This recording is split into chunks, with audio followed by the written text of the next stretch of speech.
The Middle East today is plagued with various conflicts and struggles that are often unfortunately drawn out on a sectarian basis. Though many of these conflicts originally stem from a clash in geopolitical interests, Sunni and Shi'i bigots often attempt to employ religious texts to justify their bigotry. Usually, their appeals are pathetic and desperate.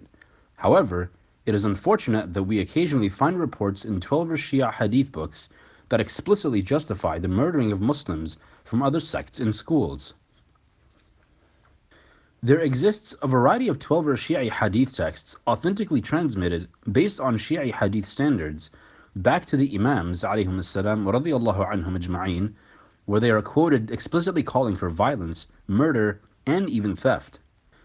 Not only is this violence directed towards Sunnis, but it also spans to other non-Twelver Shia schools, sects, and minorities that have existed throughout history.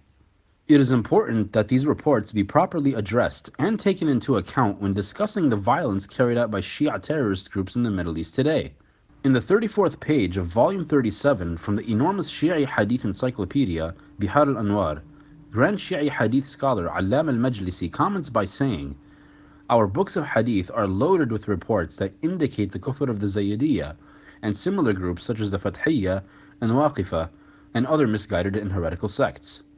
هذا صاحب الجواهر أمامكم الجزء 22 صفحة 62 يقول بل تواترت الكلام عمن؟ عن المخالفين أعزائي. بل تواترت يعني النصوص من لعنهم وسبهم وشتمهم وكفرهم وأنهم مجوس هذه الأمة وأشر من النصارى وأنجس من الكلاب. Thus, it is evident that many Twelver Shi'i sources, as stated by Allam al-Majlisi, quoted the Imams declaring their Muslim theological counterparts as non-Muslims. Thus, it is not a surprise for the dehumanization of other Muslims is a fundamental precedent to the normalization of violence against these communities.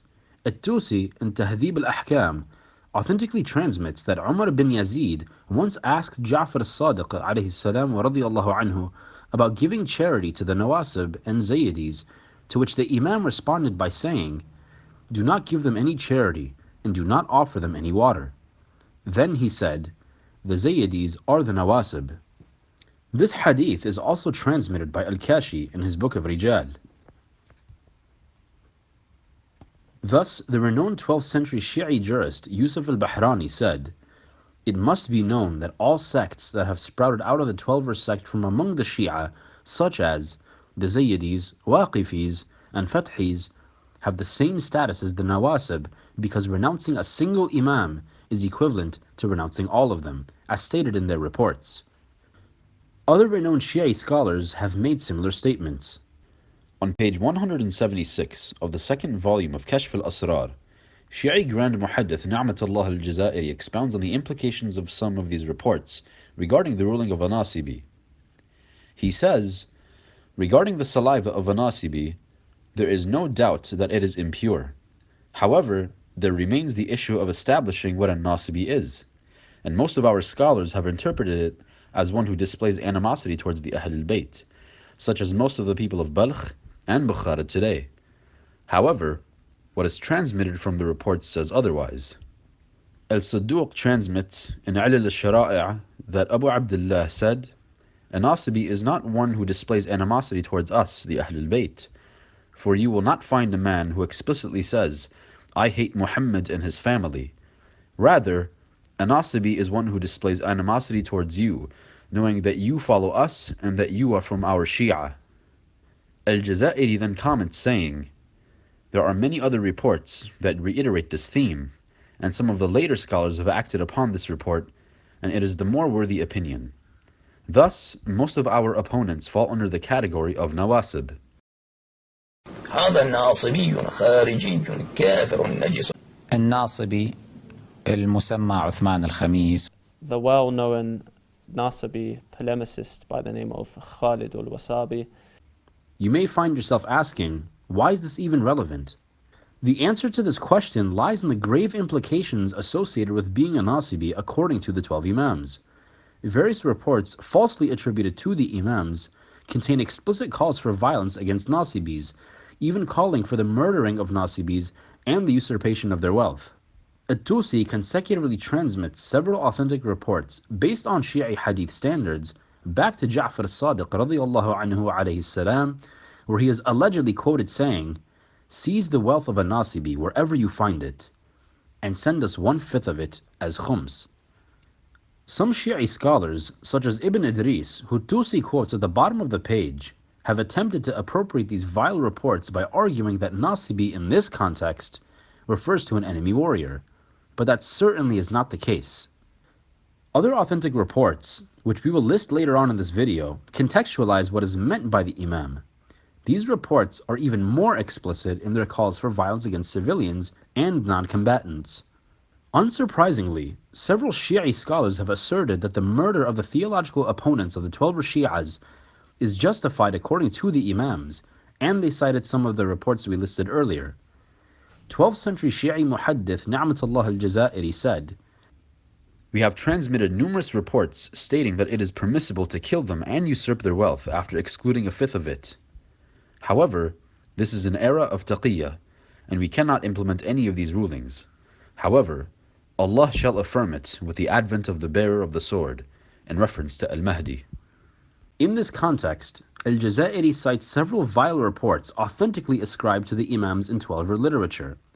One of them is the report authentically transmitted by As-Sadduq in Illa al-Shara'i', where Dawood bin Firqad is quoted asking Ja'far as-Sadiq radiyallahu anhu alayhi salam, "What do you say regarding killing a Nasibi?" The Imam responds by saying, "His blood is halal, but I fear for you.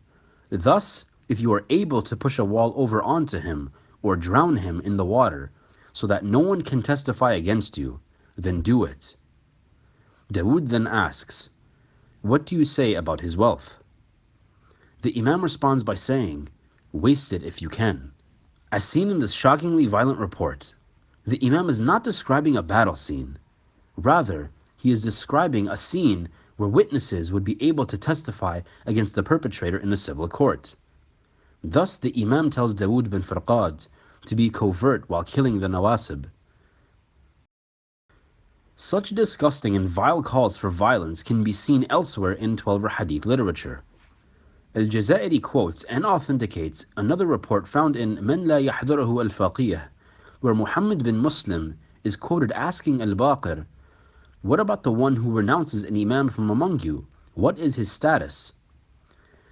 Al-Baqir responds by saying, "Whoever renounces a single Imam, then he has disassociated himself from Allah, and Allah has disassociated from him and his religion, for he is a kafir who has apostated from Islam.